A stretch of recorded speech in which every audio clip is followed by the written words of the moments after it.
Ташиевдин уулу Аксыда селден жабыркагандарга акчалай жардам көрсөттү. Улуттук коопсуздук боюнча мамлекеттик комитеттин төрагасы Камчыбек Ташиевдин уулу Жалал Абад шаардык кеңешинин депутаты Таймураз Ташиев Аксы районунда сел жүргөн жаңы жол, ак жол айыл аймактарын селден жабыр тарткан жашоочуларына 500 000 сом акчалай жардам берди. Мындай видео социалдык тармактарга тарады. Таймураз Ташиев акчалай жардам үй бүлөсүнүн атынан экенин айтып, каза болгондордун жакындарына көңүл айткан. Булак медиа центр. Эл чындыкты билсин. Райымбек Матраимовдун талапкерлиги Ош облусунун губернаторлугуна сунушталды. Журналист Аслан Сартбаев мамлекеттик бажы кызматынын төрагасынын мурдагы орун басары Райымбек Матраимовду Ошко губернатор кылса стратегиялык жагынан туура болот деп эсептейт. Ал мындай пикирин социалдык тармактардагы баракчасына жазып чыкты. Райым авамды Ошко губернатор кылыш керек, стратегиялык жагынан туура, эл аралык алкакта инвестиция тартат, Ошту гүлдөтөт. Бул демилгени акылдуулар колдошот. Ким акылдар каршы чыгышса таарынбайм дейт ал өзүнүн билдирүүсүндө. Булак Сокол медиа. Эл чындыкты билсин. Тажикстанга качкан оогандык кыргыздар көбөйдү. Талиптердин кооптонуп, Тажикстанга кире качкан Ооганстандык кыргыздардын саны 350-гө чукулдады. Тажик тарап билдиргендей, Ооган кыргыздары жер которгон малда 2 ымыркай чарчап калды. Кыргызстан этникалык кыргыздарды алып келүүнү көздөп жатканы белгилүү болду. Талибан кыймылынын чабуулдарынан кооптонгон дагы ондогон оогандык кыргыз 14-июлда Тажикстанга кире качкан коңшу өлкөнүн мамлекеттик Ховар жаңылыктар агенттиги жарыялады. Ага ылайык соңку 2 күн ичинде Ооганстандын Вахан провинциясындагы Андемин аймагын Тажикстан Мургап районуна жер которгон кыргыздардын жалпы саны 347 адамга жетти. Алардын 91 эркек, 77 аял, 177 өспүрүмдөр. Чек аранын кесип өтүү учурунда 2 ымыркай чарчап калды. Тажик чыгаргачылары гуманизм жана ынак коңшулук принциптеринин негизинде оогандык качкындарга Тажикстандын аймагына өтүүгө уруксат берди деп айтылат коңшу өлкөнүн чек ара кызматынын расмий маалыматында. Булак Азаттык. Эл чындыкты билсин.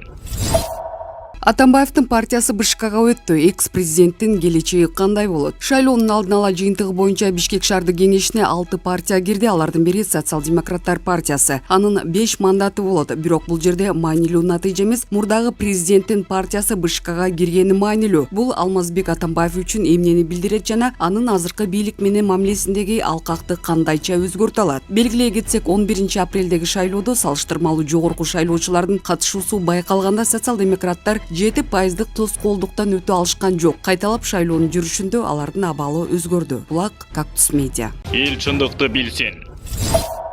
Дос болбой калдыбы? Жапаров менен Ташиев уруша кеткен болсо Кыргызстан эмне болот? Кыргызстанда өлкө башчыларынын ичинде бийликти бөлүштүрүү процесси уланууда. Мындан эч ким жыргап кеткен жери жок. Өзгөчө карапайым элдин. Мисалы, июндун соңунда УКМКнын алдындагы антикоррупциялык кызматтын жоюла турганы белгилүү болду. Анын ыйгар мукугу генералдык прокуратурага өткөрүлөт. Ошол эле учурда Ташиев чынында андай эмес деп жар салды. Анын айтымында антикоррупциялык кызматтын кызматкерлери башка участоктарда гана иштешет. Мындан ары АККнын функцияларын 6-башкарма аткарат. Өзгөчө маанилүү иштер боюнча башкы башкармалык бир нече башкармалыкты бириктирип негизгисин түздүк. Башкача айтканда, коррупция менен күрөшө турган атайын орган болбойт. Бирок биз коррупциялык иштерди жана кылмыштарды иликтөөнү уланта беребиз деп Ташиев жеке позициясын билдирди. 12-июлдан тартып коопсуздук үчүн күрөшүүгө дагы бир оюнчу кошулат. Талатбек Масадыков Афганистан боюнча адис, ал Садыр Жапаров жетектеген коопсуздук кеңешинин төрагасынын орун басары болуп дайындалды. Ошону менен коррупция менен күрөшүү маселеси УКМКнын жетекчисинин компетенциясына кирбей калды. Мындан ары президент өзү көзөмөлдөйт. Жапаров менен Ташиевдин атаандаштыгы саясий аренада кандай кесепеттерге алып келиши мүмкүн? Кактус медиа бул боюнча эксперттердин пикирин жана божомолдорун чогултту. Айда Алымбаева саясий серипчи, президент өлкөнүн лидери. Эгер кандайдыр атаандаштык жаралса дагы көзүр карталар баары бир Жапаровдун колунда. Камчыбек Ташиевдин Садыр Жапаровго атаандаш болуп жатканы президентке пайдасын эле алып келет. Эгер кандайдыр бир иштер оңунан чыкпай калса, бардыгын Ташиевке шылтап салса болот. Анын үстүнө ал өзү ошол орунга жанталашып жатат. Ага ушундай популисттик жетекчинин жанында болуу ыңгайлуу. Ошол эле маалда Камчыбек Ташиев саясий майдандагы өзүнүн таасирин күчөтүү мүмкүнчүлүгүн колдон чыгарбоого умтулууда. Өлкө башчысы деги эле ага анчейин тоскоол болгон жок. Бирок көйгөйлөр башталса, өзгөчө чек арадагы президент бул маселени чечүүгө аргасыз болот. Коопсуздук маселесинде Ташиевдин адекваттуу эместиги айдан ачык эле болуп калды. Бирок жакын аралыкта анын отставкага кетүүсү мүмкүн. Себеби түштүк регион мындай чечимди башкача кабыл алат. Эл жөн гана түшүнбөйт. Камчыбек Ташиев аз убакытка болсо да азырынча кызматта кызматта калат. Зайнидин Курманов тарыхчы, саясий серепчи, жогорку кеңештин экс спикери. Жашыруун сүйлөшүп алуу теориясы бар. Аны атайлап өрчүтүп кызытып турушат, бирок аналитиктер башка ыкмалар менен колдонушат. Пикир алышуудагы дал келишпестиктер экөөнүн ортосунда уруш чыкты дегендик эмес. Бардыгы башка сценарий менен деле жүрүп жаткан болушу мүмкүн. Алмазбек Атамбаев менен Сооронбай Жээнбеков экөөнүн ортосундагыдай. Негизи Хансарадагы Камарилия жеке кызыкчылыгын көздөп башкаларды башкарууга умтулган топ бар. Алар тойду башкаргысы келет, ошондуктан ушул сыяктуу ызы-чуу түшкөнү алардын пайдасына чечилип жатат. Чынында Жапаров менен Ташиев харизмасы күчтүү эки лидер. Ал эми тарых бизге көп берет көрсөткөндөй эки баштуу башкаруу узакка созулбайт. Ал дайым бирөөсү эле калат. Талатбек Масадыков боюнча айта турган болсок, аны Ташиевди салмактап туруу үчүн дайындалды десек болот. Анткени анда Садыр Жапаров жана Камчыбек Ташиевде жок сапаттар бар. Ал мамлекеттин ичиндеги номер экинчи адам болууга макул болуп, Ташиевди жок кылууга умтулбайт. Өлкө жетекчилиги Масадыковго окшоп эл аралык оюндун шарттарын мыкты билген адистер аз экен жакшы түшүнүп турат. Бирок маселе башкада, ал кыргыз дипломатиясын билет болду экен. Жетекчилик бирдиктүү иш алып баруусу кажет. Тарыхтан сабак алышыбыз керек. Бизге тиешеси жок деп кол шилтеп койгонубуз туура эмес. Аскер башчысы Ганнибал өзүнүн негизги душманы деп согушуп келген Римди айтчу эмес. Анын чыныгы душманы карфагендик сенаторлор болгон. Алар Карфаген мамлекетин садакка чапса да, Ганнибалды жок кылууга умтулушкан. Натыйжасында бардыгы жер менен жексен болушту. Мен кыргыз элитасы менен сүйлөшүүдө этият болуу кеңешин берем. Менимче, кыргыз саясатындагы сырлар, оюндар жана жүрүштөр афган дипломатиясын түшүнө да кирбесе керек. Феликс Кулов Кыргыз Республикасынын экс премьер-министри. Талатбек Масадыковдун кызматка дайындалышын жеке кызыкчылыкты көздөө же жооп кайтаруу максатында деп кабыл алган болбойт. Ал болгону Афганистан боюнча жалгыз жакшы адис. Биз ага ийгилик каалап коюшубуз керек. Ал эми антикоррупциялык кызматтын жоюла тургандыгы алдын ала эле белгилүү болчу. Албетте, анын ыйгарым укугу УКМКнын 6-башкармалыгына өтөт деген билдирүүнү өзү кызыктай. Бирок Ташиев эч ким жумушу жок калбайт. Андан тышкары УКМК өзгөчө иштер боюнча жумушун уланта берерин билдирди. Эми алардын иштеген жыйынтыктарын күтүү керек. Атамбаев менен Жээнбековдун ортосундагы ажырым болорун алдындагыдай сезим жок. Анткени Атамбаевдин бийлиги жок болчу. Ал эми бул экөө тең учурда кызматта. Азыркы тапта башкысы колдо бар ресурстарды туура колдонуу. Мен Камчыбек Ташиевди да, Садыр Жапаровду да тааныйм. Менимче, алар буга ортосунда конфликттин жаралуусуна жол беришпейт. Булак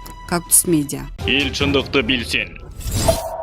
Былыктары көздөн чыгып кетпейби? Салымбековдун бузукку жүрүшү, атайы кызмат коомчулуктагы Эмгек партиясынын мыйзам бузганын, добуш сатып алууга ашкер аракет кылганын айтышты. Тилекке каршы жоопкерчиликке тартылган жок. Бишкектен 1-орунга, Токмоктон 2-орунга чыга келди. Шаардык кеңештерди чермендик кылуу менен жеңишке жетсе боло береби? Себеби бар экен. Партиянын кожоюну Аскар Салымбеков бийликтин эбин таап, көз будамайлап, акчанын күчү менен баарын жаап, убактылуу тайраңдап аткан чагы. Таң каласың. Акаевдин убагында бизнесин гүлдөтүп, нарынга губернатор болуп Байкеев келгенде Бишкек шаар мэрлигине ээлеп, депутаттык мандатка жетип, андан кийинки бийликтердин учурунда да кошуматчылык менен жанын багып, миллиондорду айлантуу менен көз жазгыра берди. Учурда ташуу үйдү угулап, доконцаларын өз адам катары сиңишип кетиптир. Ушунча да жойкума беле акчанын күчү убактылуу muratка жеткириши мүмкүн. Бирок заман өзгөргөндө урук туугандары балдары менен азапка калбайбы? Жерлерди, мүлктөрдү мыйзамсыз алганы ачыкталабы? Кудай бар болсо көзүнөн чыгып кетпейби? Булак Чындык Медиа. Эл чындыкты билсин.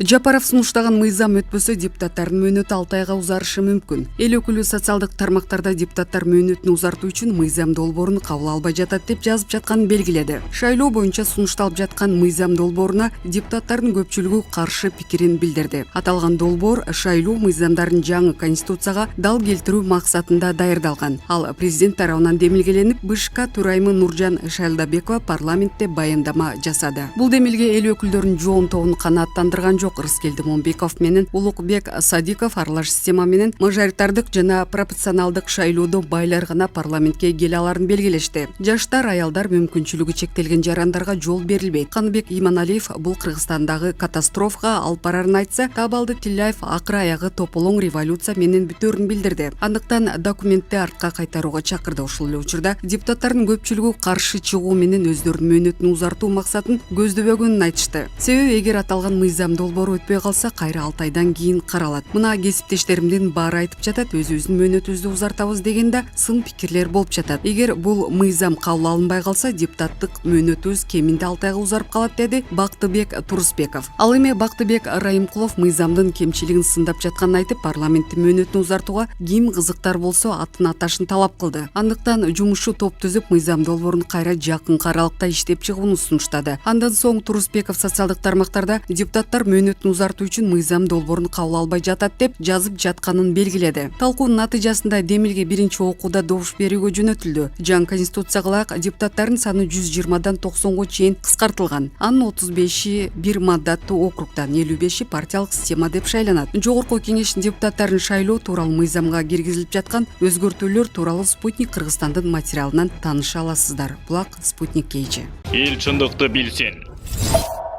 Көйгөй бар экенин билебиз. Россия Федерациясынын муфтийи Москвада мушташкандарга кайрылды. Россиянын мусулмандарынын башчысы Орто Азия мамлекеттеринин айрым элдеринин ортосунда көйгөй бар экенин, бирок алар башка өлкөдө чатакташпашы керектигин айткан. Орто Азия элдеринин ортосунда чыр-чатак Россиянын аймагында болбошу керек. Бул тууралуу Россиянын коомдук палатасынын мүчөсү, Россия Федерациясынын мусулмандарынын диний бирикмесинин башчысы Альбер Кырганов маалымат жыйынында билдирген РИА Новости жазды. Биз Орто Азия мамлекеттеринин айрым элдеринин ортосунда көйгөй бар экенин билебиз. Жакында эле чыр-чатактарга да байкоо салдык, бирок биздин өлкөнүн аймагында жаңжалдашканына каршыбыз. Мындайга жол бербей, мыйзам жүзүндө чара көрүлүшү керек. Алар Россия Федерациясынын мыйзамдарын сыйлап, буга байланыштуу чараларды көрүү зарыл, деген муфтий. Ал белгилегендей, мусулман дин кызматкерлери этникалык бирикмелердин лидерлерине мындай окуялар үчүн жоопкерчилик канчалык экендигин түшүндүрөт. Анын үстүнө биз көп улуттуу, көп диндүү мамлекетте жашайбыз. Кандай гана эмоциялар болбосун, маселелерди мыйзамдын чегинде гана чечүү керек, деген Кырганов. Москвада кыргыз-тажик мигранттары мушташкан окуя 12-июлда кечинде катталып, массалык кармоолор болгон. Россиянын ички иштер министрлигинин маалыматы боюнча 102 мигрантты депортациялоо пландалууда. Массалык мушташта мигранттар жолго чуркап чыгышкан. Муну менен алар автоунаалардын жана коомдук транспорттардын жүргүнчүлөрдүн кыймылына тоскоолдук жараткан. Мигранттарды Россиянын аймагынан сыртка чыгаруу маселеси боюнча сот азырынча чечим чыгара элек. Булак Спутник Кейчи.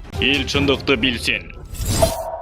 Төрбай Зулукаровдун уулу кафеде кызга кол көтөргөн деп айыпталууда. Бублик кафесинде эки жигит мекеменин кызматкерин сабоого аракет кылышкан. Бул тууралуу Кактус медиа редакциясына коопсуздук органдарынын кызматкерлери билдиришти. Алардын айтымында 2021-жылы 6-июлда эки жаш Бублик кафесине кирип, кассага келип, кафенин кызматкерине кол салышкан. Кол салгандардын бири жогорку кеңештин депутаты Төрөбай Зулукаровдун уулу 21 жаштагы Нуригман Зулукаров болуп чыкты. Кол салуудан кийин Нуригмандын досу менен кафеден чыгып кеткен. Бишкек шаарынын 1-май райондук ички иштер бөлүмүнө АИ аттуу жаран арыз менен кайрылып, ошол эле күнү саат 18:20 чамасында Киев көчөсүндө кафелердин биринде токмоктогон Ны аттуу жигитке чара көрүүнү суранганын билдирген. Кыздын айтымында аны сөгүп сагып, уур токмок алган. Бул факт Кыргыз Республикасынын кылмыш жаза кодексинин майда бейбаштык биринеси боюнча катталып, соттук медициналык экспертиза дайындалган. Жабырлануучунун айтымында ал кафеде жумушта болгон, ал жакка таанышы келип, агрессия көрсөтө баштаган. Аны уятсыз сөздөр менен сөгүп, билегинен тартып, ошол жерден сүйрөп чыгууга аракет кылган. Андан кийин ал милиция чакырган. Кылмышка шектүү 2000-жылы туулган Ны аттуу жабырлануучу жана АИ аттуу менен мектептен таанышкан. Аны менен жолугушуп жүргөндүгүн айткан. Ошол күнү ал аны менен болгон мамилесин жөндөөгө аракет кылган. Булак Кактус медиа. Эл чындыкты билсин.